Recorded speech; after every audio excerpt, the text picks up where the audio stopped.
It's a bird. It's a plane. It's Jason J. Lewis, the voice of Superman on Justice League Action. This is Mark Wade, writer of Superman Birthright, and you're listening to the All Things Kryptonian podcast, including Superman and Supergirl. We discuss games, movies, cartoons, TV shows, and comics. Find us on Facebook, Instagram, YouTube, and Twitter. Welcome to a Krypton Report special mini-episode. What I've thought about doing is because we live in such a visual society and we consume everything via streaming and watching. And, you know, a lot of times those are the only times that people are exposed to characters. And I've always kind of leaned heavily on the visual side of everything because I love movies and always have since I've been a child. And a lot of times that's our first introduction to things. I've noted on the podcast before that the first introduction to the character I think I remember is the Fleischer cartoons, because I remember the Fleischer cartoons, I remember some comics, and then of course the movies, but I'm pretty sure, because there was so much available at the time, I'm pretty sure it was the Fleischer cartoons that I saw first, and that stuck with me. So what I'd like to do is do these mini episodes and kind of take a step back, and we've talked about a little bit, I think, with each where we did our pilot season episodes, but focusing just a little bit on the people who brought these characters to life. There's been a lot of discussion, you know, with the current ones, which is fine, but let's go backwards. You know, we did our episode on the suits,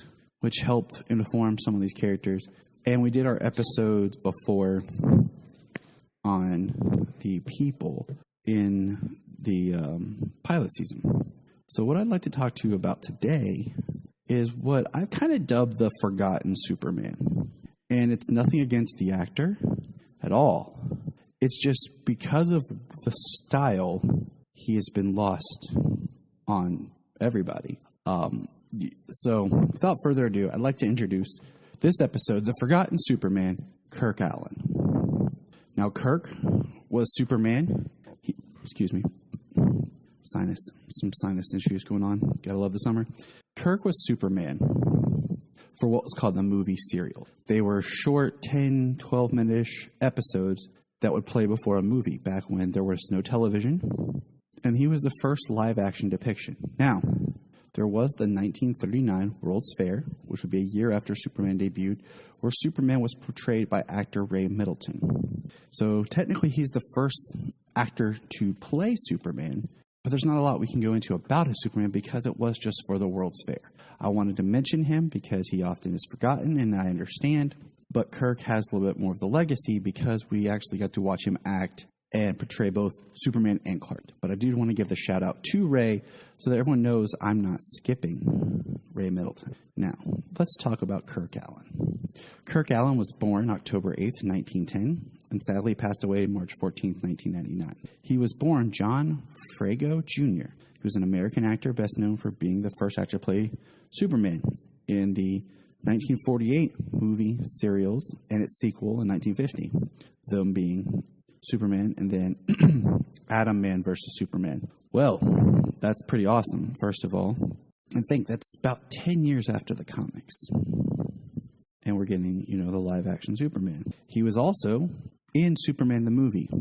If you watch Superman movie, I think it's labeled as the extended cut, on the train where young Lois Lane is sitting and she is looking out the window, you will see Kirk sitting there reading the newspaper as General Sam Lane or Dr. Sam Lane. I'm pretty sure it's Dr. Sam Lane because the general part didn't come later. And Noelle Neal is playing Lois Lane's mother. And that's one of those nods I don't think a lot of people caught. Once again, I think Kirk often gets overlooked because of the strong presence that George would have, and of course George's legacy that he would leave behind. Kirk was born in Oxford, New Jersey, to Hungarian immigrant parents. In his youth, he lived in Wharton, New Jersey. He started as a chorus boy for Broadway plays, appearing in notable musicals such as Girl Crazy, Although I Sing, and I'm not even going to try to pronounce that, during the 1930s. He also worked as a singer and dancer in vaudeville. And vaudeville was kind of like the segue to Hollywood back when you had like traveling stage shows and productions, singers. It was like theater, but a little bit different. The Three Stooges had a very strong vaudevillian presence before they segued to their serials. And I guess, you know what? I guess that's the best way to describe serials, now I think about it, is the Three Stooges. Their shows and movies were kind of like little serial, little episodes before larger production of film. There is a great autobiography, that Kirk wrote that was called A Job for Superman. And it's interesting that Kirk Alyn, when he made his debut as Superman, he was 37 years old. A lot of times in the comics when they try to say Superman appeared, he's around 30, late 20s, 30. And it's interesting because, as we'll get later in these episodes, Gerard Christopher was older and he played the label of Superboy compared to actors such as Brandon Routh and Henry Cavill when they premiered as Superman. That's not for a while. George would also be 37 when he premiered as Superman. Now, as I stated, the movie serials were 1948 and then the sequel was 1950. And then those are collected. You can get those on DVD. I have not seen a Blu-ray release. They were streaming before on the wonderful app that we all miss called DC Universe, just because I love DC Universe for the heritage, the old aspect, which is what this would fall into. It is not currently streaming. I also advise anyone who's interested, check your local library. Libraries are great resources for a lot of things. Now, Kirk had a very large background in acting. But the thing is, if you study and look at his credits, a lot of it, he was uncredited. I mean, his first labeled role was Fast and Loose as Man Seated at Table, uncredited, 1930. And he did shorts, and it's just amazing how much work that he was a part of before he was actually credited. I think his first big, The Man from Rio Grande as Tom Trainer as an editor. Overland Mail Robbery, 1943, is Tom Hartley. And just going through here, he's still doing lots of uncredited. Until about 1944, it looks like he starts to get a stream of productions where he starts to get labeled. And now, as we said, Kirk Alyn technically was a stage name. In 1947, he appears Little Miss Broadway as Detective Lieutenant Mel O'Brien as Kirk Alyn. Same thing with Sweet Genevieve in 47.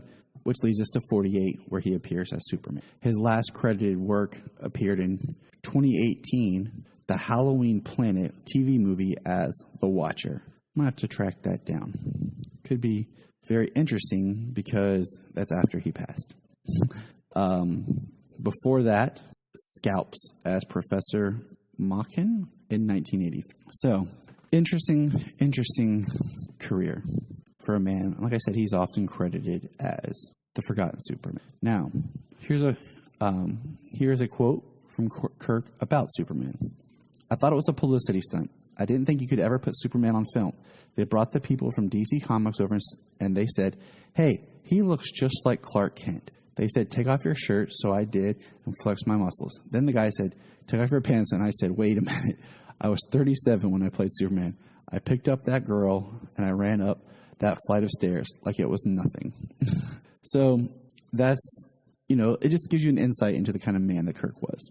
Now, Kirk played Superman for the first, like I said, live action serial. The serial consisted of 15 episodes, which recount Superman's arrival on Earth, getting a job at the Daily Planet, meeting Lois Lane, who was portrayed by Noel Neill, and Jimmy Olsen. The main plot consists of Superman's battle against the arch criminal Spider Lady.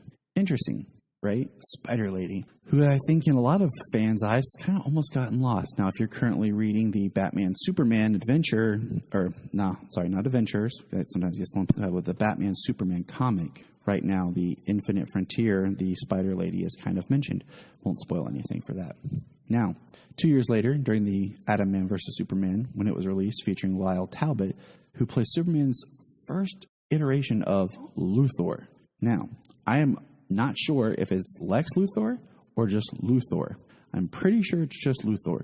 I don't have the serials to reference. I do have a copy of the Spider Ladies, but I do not have the Atom Man vs. Superman. I would like to own it. Now, what's interesting is it includes a sequence that is very reminiscent of what we would say the Phantom Zone is, but yet the Phantom Zone does not appear in comics for another letters. Alyn gave the Man of Steel a different portrayal of Clark Kent adding elements to the disguise. This was the tradition of radio Superman Bud Collyer.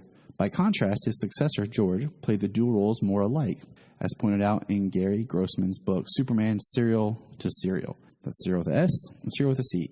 So Kirk tried to play the two differently compared to, like we'll get into with George. The character's flight was affected by having Alyn jump up, at which point he became represented by an animated character by way of rotoscoping, which flew away. Alyn had tried flying while suspended by hidden wires for the first serial, but the wires turned out to be clearly visible and the footage was scrapped. Wow, would that be awesome to get a hold of somehow, to see that. After playing Superman, he gained and suffered casting problems, which sadly seems to be, part of the quote-unquote Superman curse that actors supposedly have. And it's sad because they're great actors. I think everyone who's played the character did a great job as the character, and that's really what they're known for. But we'll discuss that as we keep going. Apart from featuring in some similar comic books type serials, he had few roles in television series and movies, some even uncredited until he retired. Alyn was reportedly offered the part of Superman for the television version in 1951, but refused it. In 1971, he published an autobiography called A Job for Superman. Alyn shared a very brief cameo with his co-star Noel Neill in Superman the movie. In 1981, Alyn appeared as Pa Kent in a parody of Superbman.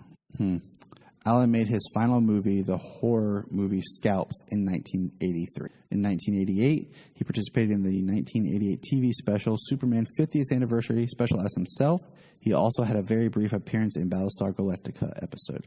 Now that 50th Anniversary Special, I believe, is one of the features on the DVD or Blu-ray box set if you bought that contained Superman the movie, the extended cut, Superman 2, the Richard Donner cut, Superman 3, Superman 4, Superman Returns. And then it also has the documentary Look Up in the Sky, the story of Superman. It has the Super Pup trailer, or pilot, excuse me.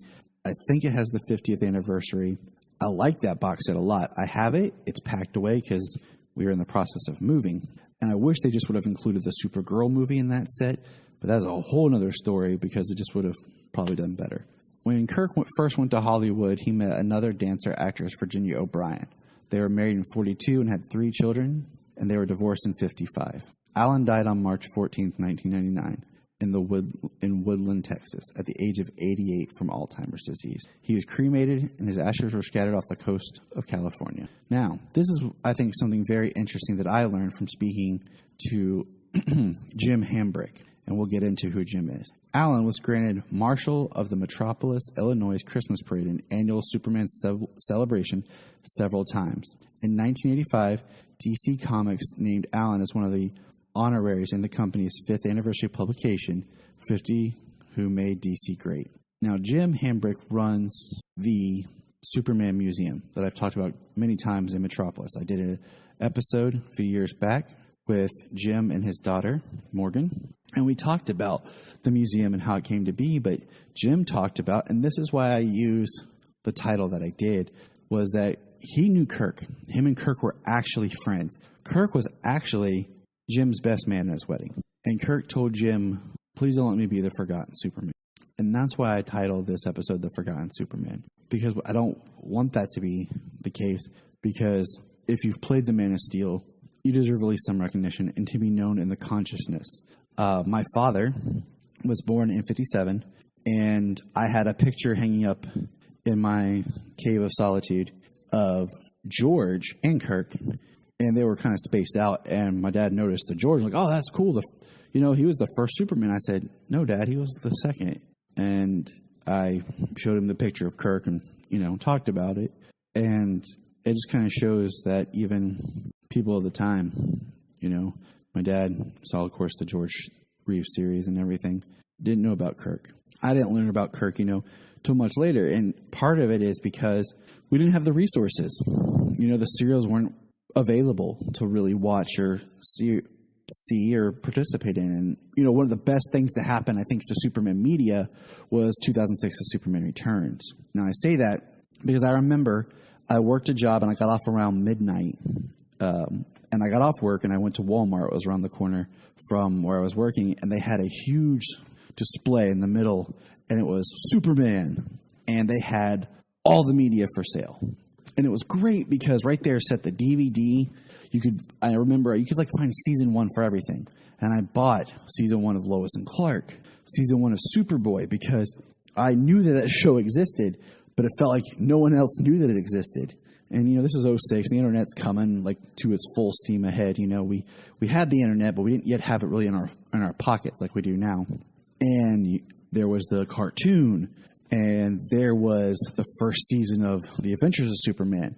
There was all the Christopher Reeve movies, which was great because I didn't own them because I couldn't find them. They were very hard to find at the time. And then there set a DVD of the serials. And that's when I was like, oh, what is this? And that's like, oh, I remember hearing about these. But I first had the connection of who and what it all was. So that is my summary of Kirk Alyn. This was something I wanted to do, put together rather quickly. I apologize. It's been really kind of a crazy time right now, but I really wanted to bring it up and let people know. The last thing is the Superman serials were first made available for purchase on VHS tape in 1987.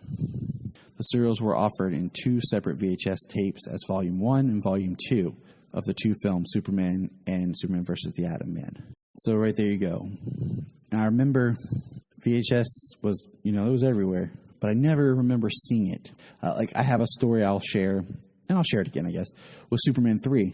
I didn't see Superman 3 till a lot later because I always wanted to see it, but at the video store that was by our house, it was always gone. And that's because the tape had been lost and damaged, but they still had the empty box sitting on the shelf.